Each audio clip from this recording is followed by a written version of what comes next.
Marcus Blackwood was walking home from his barista shift at 2:30 a.m. when the stranger approached him outside the Seattle University District 7-Eleven. The man wore a wrinkled business suit and carried himself with the deliberate precision of someone fighting exhaustion.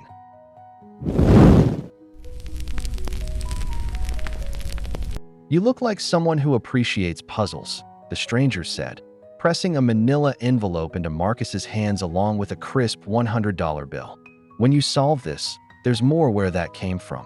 Before Marcus could respond, the man disappeared into the pre-dawn darkness, leaving behind only the faint smell of coffee and cigarettes. Inside the envelope was a single photograph of what appeared to be a cemetery headstone, but instead of a name, the granite displayed rows of seemingly random letters and numbers and a text at the end, "Find me before Sunday." Marcus posted the image to Reddit that morning with the title, "Stranger gave me this cipher and $100. Says there's more money if I solve it. Anyone recognize the pattern?" Within minutes, the post exploded. Cryptography enthusiasts from around the world began dissecting the code, throwing everything from Caesar shifts to Vigenère ciphers at the mysterious text. A user under the name Cipher Queen was first to notice the pattern. The numbers at the bottom, 23, 1547, and 190831, those aren't dates. They're coordinates to a grid system. This looks like a bifid cipher. The bifid cipher, invented in 1901, uses a 5x5 grid to encode messages by splitting each letter into coordinate pairs. It was sophisticated for its time, but had largely fallen out of use by the digital age. Another user with the name Old School Crypto, claiming to be a retired NSA cryptanalyst, confirmed the assessment, definitely bifid. But there's something wrong with the grid arrangement. The standard Polybius square won't work here. As Reddit users collaborated across time zones, a disturbing picture began to emerge. The cipher wasn't just a puzzle, it was a desperate message. Username historybuff_pdx made the connection that cracked the code wide open. The seemingly random letter arrangement wasn't random at all. It corresponded to the layout of gravestones in Seattle's Crown Hill Cemetery, viewed from above. "I drive past this cemetery every day," they posted. The letter positions matched the headstone locations in Section K exactly. Someone mapped the graveyard into a cipher grid. Using the cemetery layout as their Polybius square, the community began decoding the message. What emerged sent chills through everyone involved. Sarah Martinez buried alive Section K, Row 7 help. The coordinates 23-15-47 August 19th, 31 weren't random numbers. They were specific GPS coordinates pointing to a remote section of Crown Hill Cemetery. "Find me before Sunday" suddenly took on terrifying urgency. It was Thursday night when Marcus had received the envelope. That gave them less than 3 days. Username Seattle Local, a longtime Reddit user, volunteered to check the coordinates in person. "I live 10 minutes from Crown Hill," they posted. "On my way now." But when they arrived at the specified location, they found only undisturbed grass and a few scattered headstones. No signs of recent digging, no evidence of disturbance. Another user named Forensic Fan suggested an alternative interpretation. What if Sarah Martinez isn't buried there yet? What if this is happening somewhere else, and the cemetery cipher is just the key to decode location information? The community pivoted, analyzing every aspect of the cipher for additional clues. A user who has been working as a data miner for over 9 years ran the original photograph through forensic software and discovered something that changed everything. Metadata embedded in the image file contained additional coordinates, so faintly encoded that they were invisible to casual inspection. These new coordinates led to an abandoned warehouse in Seattle's Georgetown district. Details of the findings were sent to a tech detective who cross-referenced the property records and found something disturbing. The warehouse had been purchased 6 months earlier by a shell company with no legitimate business address. The same company had been buying up abandoned properties across the Pacific Northwest. "This isn't just about Sarah Martinez," the tech detective said. "I think we're looking at something much bigger." What happened next demonstrated the power of crowdsourced investigation. Reddit users began mapping every property owned by the shell company, cross-referencing missing persons reports, and analyzing similar cipher messages that other users began finding and posting. One user, Radio Scanner Guy, a ham radio operator, started monitoring emergency frequencies near the Georgetown warehouse and picked up unusual activity. Short bursts of encrypted radio traffic, always at the same time each day. Another active user claiming to be a local attorney posted warnings about taking direct action, but the community was beyond stopping. They'd found too many connections, too many missing pieces that suddenly fit together. The cipher wasn't just about Sarah Martinez. It was part of an elaborate system used by someone who had been kidnapping people across multiple states. On Saturday morning, a Seattle local posted an update that made everyone's blood run cold. Just drove past the Georgetown warehouse. Saw movement inside. There's definitely someone there.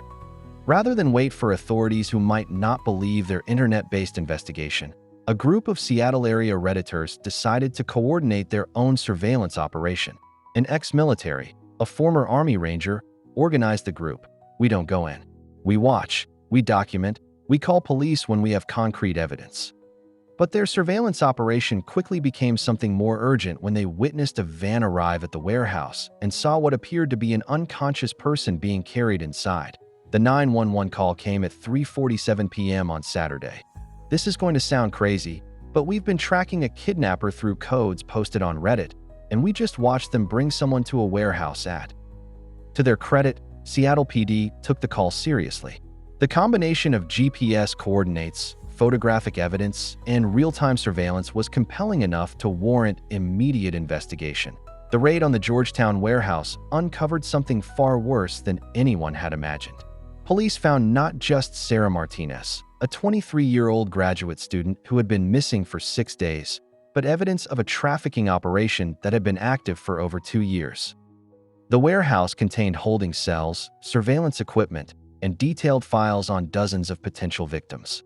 Most disturbing of all, a computer containing hundreds of similar cipher puzzles, each one containing the location and status of different victims. The man Marcus had encountered outside the 7-Eleven was Dr. Richard Kellerman, a former mathematics professor who had been dismissed from the University of Washington 3 years earlier for inappropriate conduct with students. Kellerman had developed an elaborate system of cipher-based communication to coordinate his trafficking network. He recruited accomplices by approaching random people with puzzle challenges, using their curiosity about codes to unwittingly help him test his encryption methods. The $100 payment and promise of more money was bait to ensure the puzzles would be solved quickly and distributed widely online. He was using Reddit as his personal decryption service, explained Detective Maria Santos, the lead investigator on the case. Every time someone posted one of his ciphers, the community would solve it faster than any individual cryptographer could.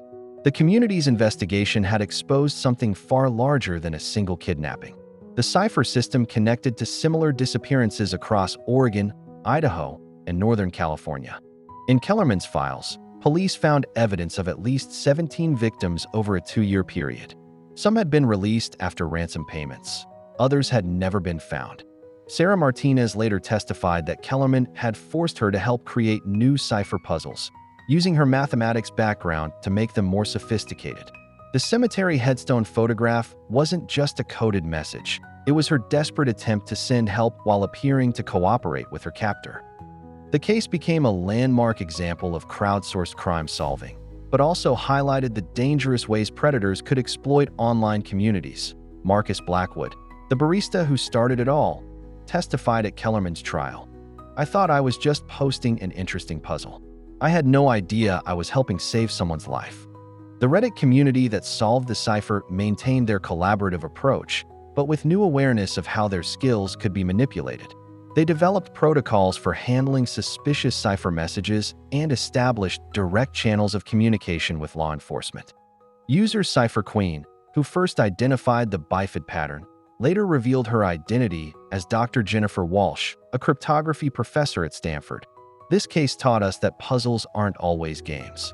Sometimes they're cries for help disguised as intellectual challenges.